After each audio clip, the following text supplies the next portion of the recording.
And welcome back, everybody, to What a Week for ND Nation edition of the Always Irish Show. Just as a timestamp, I've learned this week more than any other that I've been doing this show. Timestamps matter as far as when you post this stuff because so many things change. I am recording this 1 minute after it was announced who we're going to play in the New Year's Six bowl game, just as a timestamp. So, that being said, on YouTube, do hit subscribe if you haven't yet. I'd appreciate that. Give the video a thumbs up if you approve of its content upon its completion. Twitter, search bar Always Irish or at JKZND4. Emails, alwaysirishnd@gmail.com. Audio only anywhere you want me. You can get me. Always Irish Radio, another live call-in episode coming at you this week. 312-988-15. You want to talk that ND ball, you give Always Irish a call. Okay, let's get serious here. What a week. This is Sunday. Last Monday is when all this drama started. This has been the biggest Notre Dame roller coaster ride I've ever experienced in my life. Nothing even comes close. Now, I'm only 37 years old. I don't know if some more wild stuff than this has happened in the same week before my level of cognizance kicked in my life. Up, down, wild. Okay, so you had the initial Brian Kelly thing and everybody was panicking, and I can't be more clear about this. I feel the need to say it again. When I was losing my mind because Brian Kelly left us, it was not tears that I'm going to miss Brian Kelly. It was anxiety of what we're going to do next. I want to make that very, very clear. Okay? My levels of freak out earlier in the week weren't missing him. It was that I was uncomfortable till Notre Dame and Jack Swarbrick did the right thing. Now that they did, I love this move 100%. I'm totally in love with it. But that in-between period, when we were all upset, it wasn't that I was missing the genius Brian Kelly. It was just that I didn't know if Notre Dame was going to do the right thing in his absence, okay? I want to make that crystal clear, okay? So as we sit today, it is very, very hard for me not to be frustrated that we ended up number 5, first team out of the playoff. Listen, anybody in the 4-team playoff era that ends up number 5 is going to be frustrated, no matter what the circumstances are. When you're that first team out, you're going to be frustrated. Your fans are going to be frustrated, okay? That's just a given.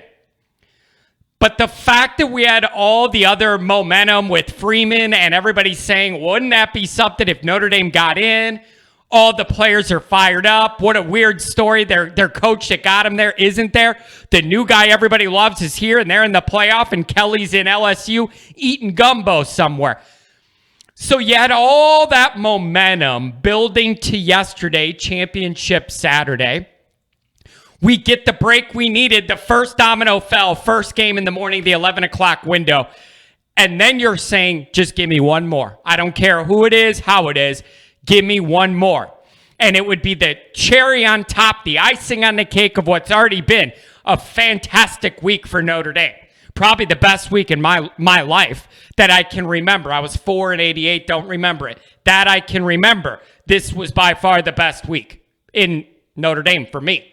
Okay, so it's going to be frustrating when you're number 5. We have all these dynamics that would have made this the extra cherry on top. Here's what I think it is for me that's getting me. Okay, when I try and separate emotion out of it, I say, who am I to be greedy? Like you're saying, you just had the best week in Notre Dame's history and you in your life, and you feel like the arrow's pointing up in a way it never has before, and that's all true. So who am I to get frustrated with this playoff thing? Don't be greedy. You already said you had the best week ever. Just take it, you jerk, and shut up.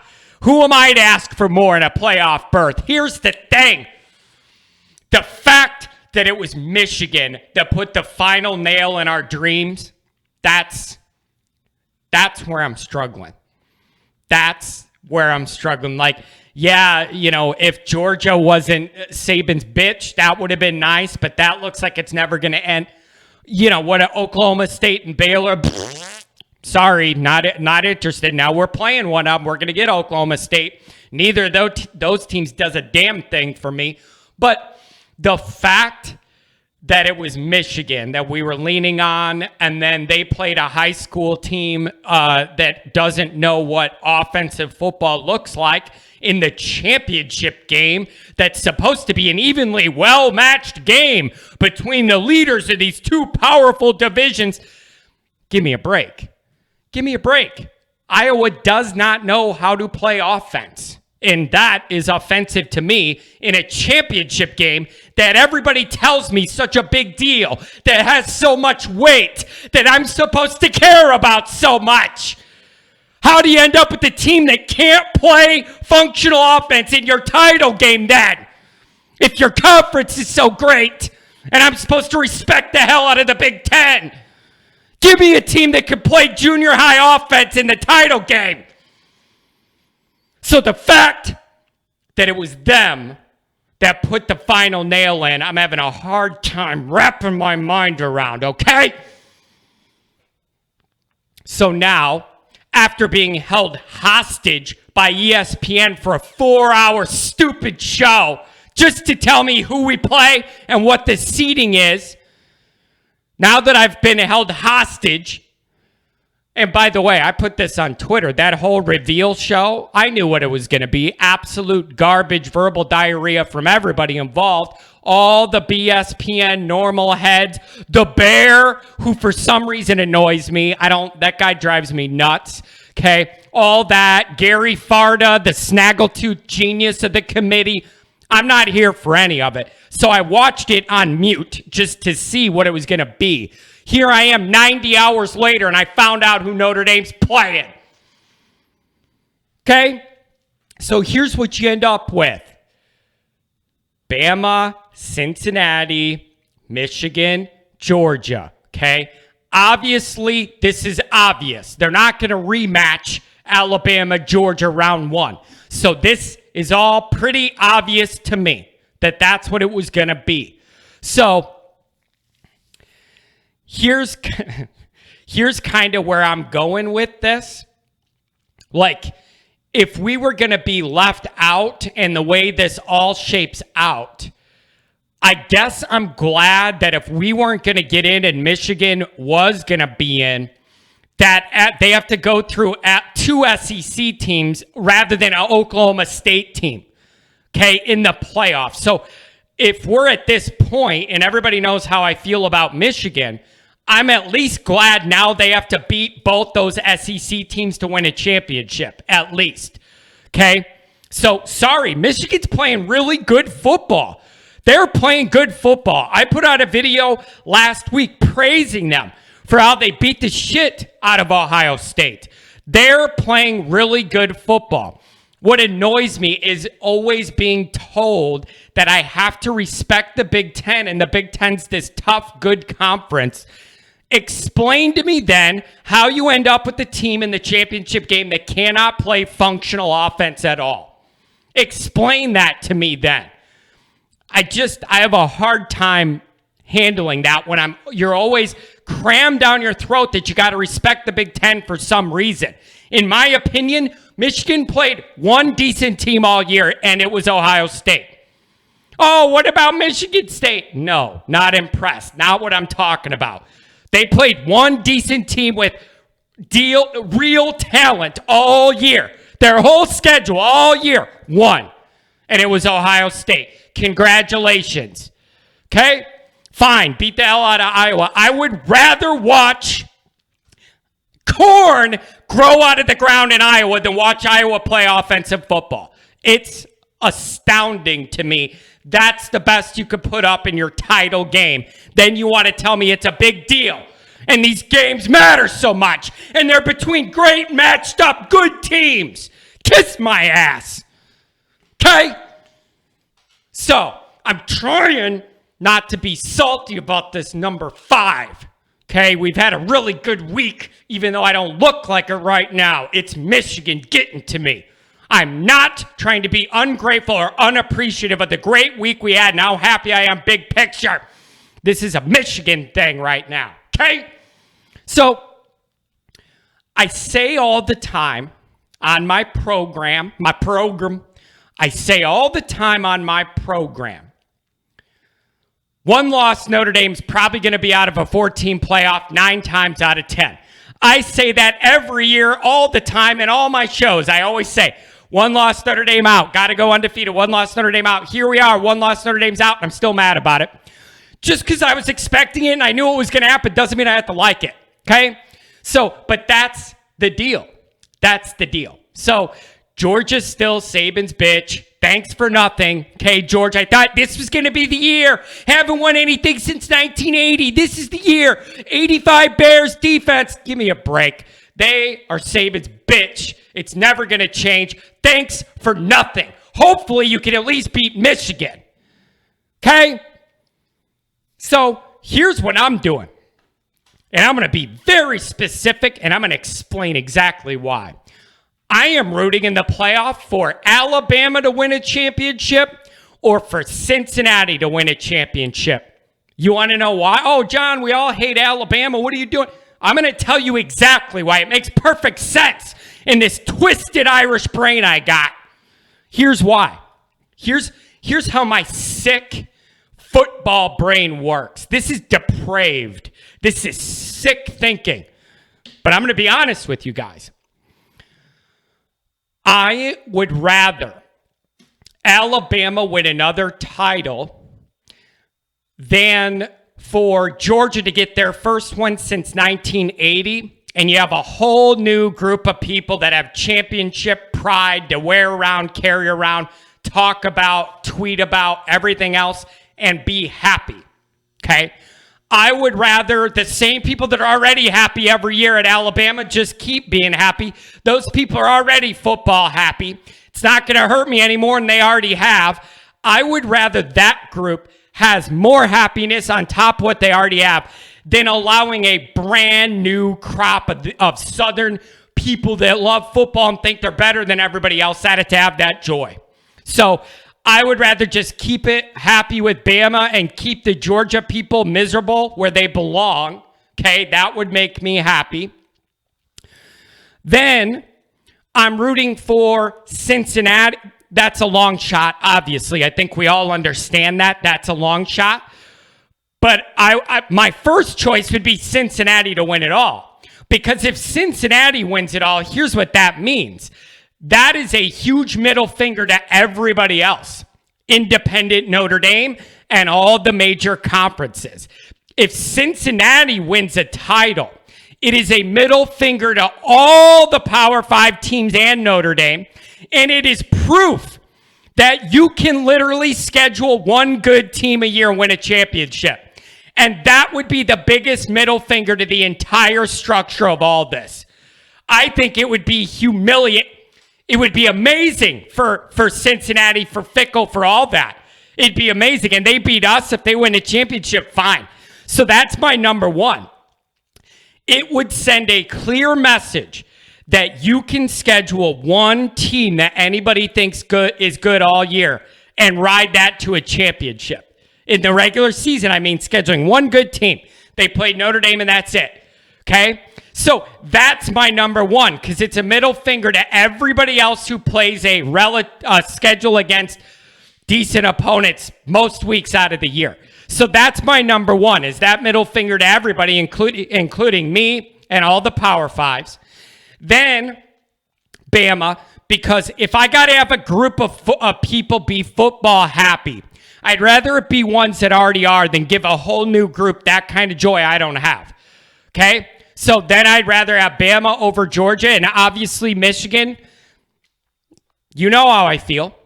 You know how I feel. So I'm miserable and depressed that they're in. The good news is at least they have to face both SEC teams to win a title. So if they do it, they've earned it. I can't say that. I could question their schedule. I think they've only played one good team all year, just like Cincinnati, but this one's in the Big Ten, so it means more, right? But if they're going to be in, as much as I hate it, at least now they got to play two good teams. If they beat them both, they deserve it. I'll tip my cap again. I mean, I hate them, but I'm fair. Look it up. I published an episode a week ago specifically crediting Michigan for what they did to Ohio State. That doesn't mean I still can't hate them, because I do. So anybody but Michigan is my number one priority. Then if that's covered, I assume it will be, I want Cincinnati to do it, to give the whole system a middle finger. And then Bama just to deprive Michigan, Georgia, and fans' happiness. Okay? So, John, that's mean. You're a jerk. You don't want people to be happy. Yeah, you're goddamn right. You're right. And I don't feel bad about it at all. Okay? So, that being said, now we need to get into a philosophical, existential situation that I'm struggling to work through mentally, processing everything that has occurred the last 24 hours. I want to walk you through this roadmap of my mind and emotions, and I want you to do this exercise with me to see if you arrive at the same conclusion that I have. Let's do that now. Here's my struggle, okay? Yes, we all wish we would have found a way to make the playoff, obviously, okay? Now, had we beaten Cincinnati, we would have been in the playoff. Not only that, but assuming everything else that has occurred, we would not only make the playoff, but we'd be ranked number one. If we are ranked number one, that means Brian Kelly is not leaving. As weird as he is with this midlife crisis, he ain't leaving if we're number one going in the playoff. That discussion, it doesn't happen. Okay? So let's work through this. Let's say that's the dynamic. And we beat Cincinnati. Now we're number one. Then my mind goes to this. That means Brian Kelly isn't leaving. Okay, and now we're all excited that he's gone. But what if we were number one in the playoff? I have little to no confidence in Brian Kelly to win a playoff game. For all the reasons that this show's talked about for 6 years. Motivation, not getting up for big games, not getting the most out of his team when you need it most in the biggest moments, blah, blah, blah. All of it that I don't have to say anymore because he's not my problem anymore. But even if we made it as the one, why would I have confidence Kelly's going to be able to face Georgia, Michigan, or Alabama, let's say, and be able to beat them? I do not have that kind of confidence in him because he hasn't earned it with results. So then you say, are we long-term better off with this result, just missing the playoff, being frustrated, but we have Marcus Freeman and we're in a good spot for the foreseeable future? I lean yes to this philosophical existential question I posed. I lean yes that we're way better off in the long term. Here's the only thing that bothers me about being so definitive in that. All the teams in the playoff this year are beatable. I don't think there's one amazing, awesome, dominant team. I think all these teams are beatable.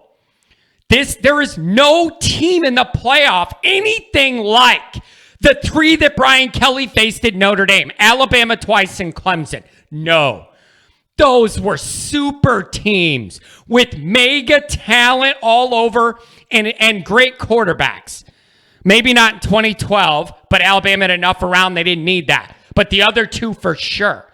So This is all really tricky. We wish we would have been in the playoff, but then we would have had to beat Cincinnati, be number one, but then Kelly would have been there. I don't think he could win, but also all these teams are beatable. It's a complicated emotional equation that I've been struggling with. So yeah, these other teams losing, getting us in would have been the extra cherry on top. Overall, though, you guys, even though I'm being kind of petty and letting a little bit of agitation out in this video, I think we really do need to count our blessings this week, Irish fans. Seriously, I think we're in a fantastic spot. As long as Michigan doesn't win a championship, this is going to all be fine for me. Okay? It's all going to be fine as long as they don't win it. That's the only caveat. Absolutely has to not be them. So, overall, through all this frustration, we're in a fantastic spot for the future. I'm thrilled about where we are. As long as Michigan doesn't win it all, I'll get over this playoff number 5 situation. Okay? So, here's where we're at. Marcus Freeman, game 1 as Notre Dame's head coach, has a chance to do something at Notre Dame that has not been done since I was 10 years old. Win a major bowl game. Think about what a big deal that is. I know it seems like it's a little less of a big deal in this moment because we're dealing with not making the playoff, and that is frustrating. But when you try and put the playoff specific emotions aside, missing out by 1, think about the opportunity here. 1994 is a long time ago. A lot of coaches have come and gone through Notre Dame, and every time we get to bowl season, you gotta hear again, Notre Dame can't get it done. It's been forever since they won. They're no good, blah, blah, blah. They're posers. All of that monkey on our back, all that weight that we all as fans carry every single year. Game 1, Marcus can put that all to bed against Oklahoma State. Put it all to bed. Kill that narrative. Game 1. Think about this. Game 1. He may be able to do something that in 30 years no other coach could do, no matter how many years and games they coached at Notre Dame. That in itself would be an amazing accomplishment. You do that, game 1, you're already changing the standard at Notre Dame. Think about it. Think about it philosophically. When your first game, you check off the list something Notre Dame fans have been begging and crying about for almost 30 years. You just changed the standard. You just raised the bar instantly. You're there game 1 and you already accomplished more than anybody else has in 30 years at Notre Dame. It's a big deal. That's a big deal. Yeah, Brian Kelly deserves some credit if this comes to fruition, but I'm not going to frame it that way. He's dead to me. Lion, Bayou, Brian is not my problem anymore. So that's how you got to look at this. You get that monkey off your back, game 1 under Marcus. Then guess what you do? Here's the next roadmap. From there, you ride the energy that the program has and winning that ball game, and you ride that momentum directly into the horseshoe week 1 next year. Oh, by the way, where was Marcus Freeman a 4-year letterman at? Ohio State. Okay, so you get in a position, you knock the monkey off your back, and then you start targeting Ohio State. And by the way, folks, if you've been paying attention, Ohio State's a little more vulnerable than I thought we would see them based on what we've seen this year. They're a little more vulnerable. That makes me look at that game a little differently. The fact that even if Ohio State was going to the playoff right now and look great, I'd be saying I feel much differently about Notre Dame going into Ohio State next year with Freeman than I do Kelly. Even though that would be his first away game, official away game as a coach in a hostile environment and all that, I don't give a shit. I still feel better about Freeman doing that than Kelly. So that's the roadmap now. Get over the playoff frustration. Would have been cherry on top. I get it. I'm struggling through it as well emotionally. But if the worst case scenario is Marcus gets this bowl game and knocks that off and ride high to Ohio State, we are looking pretty. We are looking good. So we had a very great week. I'm trying hard not to be greedy and sound like I'm unappreciative of how good things have gotten for us this week. I'm really trying to keep that perspective. Easy for me to say now after I yelled for a half hour, but you know what I mean. So I'm really trying that. So as long as it's not Michigan, I will be able to work through this. Okay. So that's the short-term roadmap for Freeman. Things are looking up. I love it, but at the same time, I hate this committee. I hate the process. Time to expand and let more teams in. It's just time. It's just time. Whatever it looks like, it's time. So that's where I'm at. This is Sunday, early afternoon Sunday. That's where I'm at. I'm going to have some other fun stuff coming your way. This switch from Kelly to Freeman opens up a lot of content avenues that I wasn't expecting. So there's going to be a lot more to come, more call-in shows, all of that. Enjoy the rest of your weekend.